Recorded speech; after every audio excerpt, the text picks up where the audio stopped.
मित्रों नमस्कार। Parameter of law के इस चैनल में मैं आपका हार्दिक स्वागत करता हूं। आज मैं सीआरपीसी दंड प्रक्रिया संहिता 1973 के अत्यंत महत्वपूर्ण प्रावधान जिसके तहत तलाशी वारंट जारी होता है, तलाशी वारंट कौन जारी करता है, किन परिस्थिति में तलाशी वारंट जारी किया जाता है, किसके विरुद्ध जारी किया जाता है, इन सब बातों पर इस वीडियो में प्रकाश डालने जा रहा हूँ। मित्रों, आपसे अनुरोध है कि यदि आप इस चैनल पर अभी तक नए हैं और आपने मेरे इस चैनल को सब्सक्राइब नहीं किया है तो कृपया करके इसे सब्सक्राइब कर लें, जिससे आने वाले नए नए वीडियोस नोटिफिकेशन आपको मिलते रहें। और वीडियो को ये अनुरोध है कि शुरू से अंत तक देखें, जिससे इसमें दी गई जानकारी आपकी समझ में आ सके। ये वीडियो लॉ एस्पायरेंट्स के लिए, एडवोकेट्स के लिए, नए मजिस्ट्रेट जो बने उनके लिए, देश के आम नागरिक के लिए अत्यंत उपयोगी है। इसमें दी गई जानकारी लीगल नॉलेज है। तो सीआरपीसी की किन किन धाराओं के अंतर्गत ये मजिस्ट्रेट को पावर है कि वो तलाशी वारंट, सर्च वारंट जारी कर सकता है, किन परिस्थिति में कर सकता है, किसके विरुद्ध जारी कर सकता है। अब मुख्य विषय पर आते हैं। तलाशी वारंट का जो प्रावधान है ये सीआरपीसी के अंतर्गत दिया गया है। ये काफी इंपॉर्टेंट टॉपिक है। सर्च एंड सर्च वारंट कौन इसे जारी करेगा? कॉम्पिटिटिव एग्जाम, एडवोकेट, मजिस्ट्रेट, जैसा मैंने बताया, पुलिस डिपार्टमेंट के लोगों के लिए भी ये जानकारी अत्यंत महत्वपूर्ण है। तो मैं इसमें आपको बताता हूँ। वारंट का अर्थ होता है अधिकार पत्र। अधिकार पत्र ये किसी भी व्यक्ति को सौंपा जाता है, पुलिस वाले को भी दिया जा सकता है। रिटेन अथॉरिटी होती है, सक्षम अधिकारी या कॉम्पिटेंट अधिकारी के द्वारा ये वारंट, तलाशी वारंट जारी किया जा सकता है। कोई भी व्यक्ति जिसे रॉन्गफुली कहीं डिटेन किया गया है, विधि विरुद्ध तरीके से उसे बंदी बनाया गया है, उसके लिए सर्च वारंट जारी किया जा सकता है। मजिस्ट्रेट रॉन्गफुली डिटेन पर्सन के लिए वो सर्च वारंट पुलिस अधिकारी या अन्य किसी अधिकारी को डायरेक्ट कर सकते हैं। वारंट का जैसा कि मैंने अर्थ बताया अधिकार पत्र। पुलिस या अन्य अधिकारी को कोर्ट ये अधिकार देती है तो व्यक्ति को या किसी सामान को या किसी दस्तावेज को सर्च करे।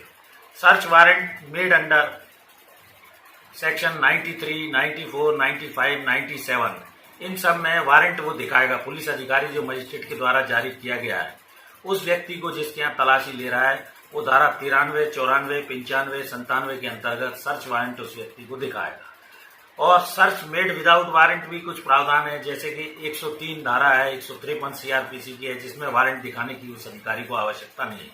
जैसे चुनाव आदि के समय में गाड़ी को रोककर चेकिंग की जाती है कि इसमें किसी प्रकार की अवैध कोई संपत्ति या इलीगल शराब वगैरह, रुपया पैसा तो नहीं है।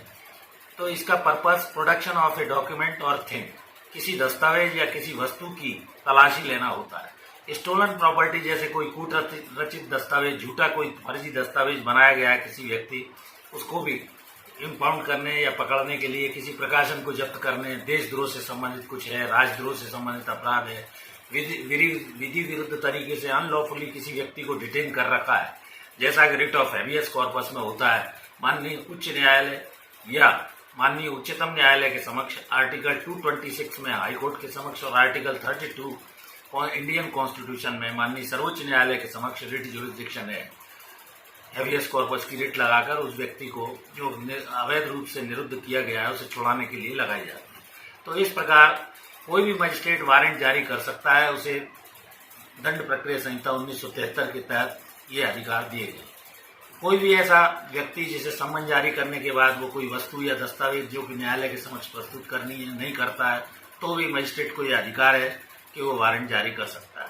कोई इंक्वायरी या ट्रायल अगर पूरी करने के लिए जरूरी है तो भी उस आवश्यकता के अनुसार वारंट जारी किया जा सकता है। एक प्रकरण जो माननीय सर्वोच्च न्यायालय द्वारा V.S.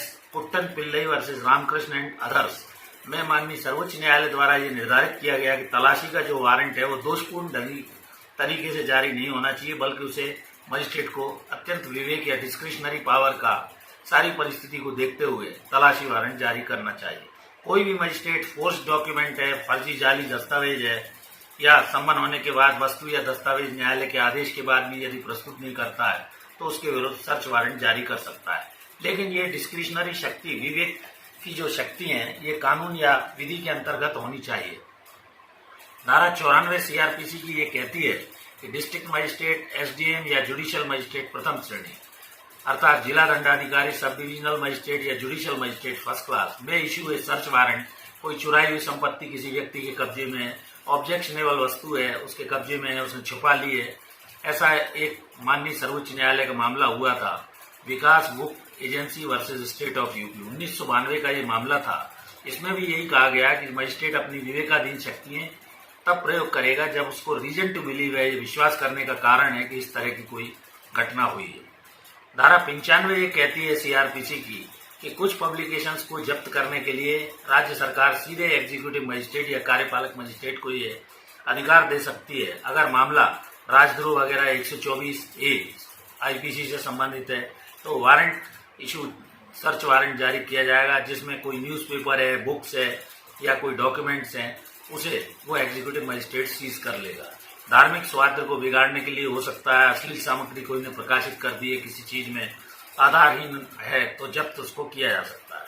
और वो व्यक्ति को यह अधिकार है कि वो सीधे माननीय उच्च न्यायालय के समक्ष भी अपनी व्यथा के लिए शरण ले सकता है। इस प्रकार लोगों की तलाश करने, दस्तावेजों को जब्त करने, वस्तु को जब्त करने, छुपाने, जालसाजी, फोर्जरी, किसी तरह की अश्लील सामग्री आदि के लिए न्यायालय के मजिस्ट्रेट को, डिस्ट्रिक्ट मजिस्ट्रेट को, एसडीएम वगैरह को पावर दिए गए। किसी भी व्यक्ति को यदि बंदी बनाकर रखा गया है, इलीगली डिटेन किया गया है, तो 24 घंटे से ज्यादा उसे विधि विरुद्ध तरीके से डिटेन नहीं किया जा सकता। ये हमारे भारत के संविधान में प्रावधान है, विधिक प्रावधान है। तो इस प्रकार किसी भी व्यक्ति जो 24 घंटे से ज्यादा विधि विरुद्ध तरीके से डिटेन किया है, DM, SDM, JMFC search warrant या तलाशी वारंट उसके विरुद्ध जारी कर सकते हैं। रॉन्गफुली कन्फाइंड व्यक्ति की तलाशी हेतु सर्च वारंट जारी किया जा सकता है, जैसा रिट ऑफ हैबियस कॉर्पस या बंदी प्रत्यक्षीकरण याचिका मैंने अभी आपको बताया। बंदी प्रत्यक्षीकरण की तरह हाईकोर्ट या सुप्रीम कोर्ट में भी वो रिट याचिका व्यक्ति के परिवार के लोग या और लोग कोई भी डाल सकते हैं।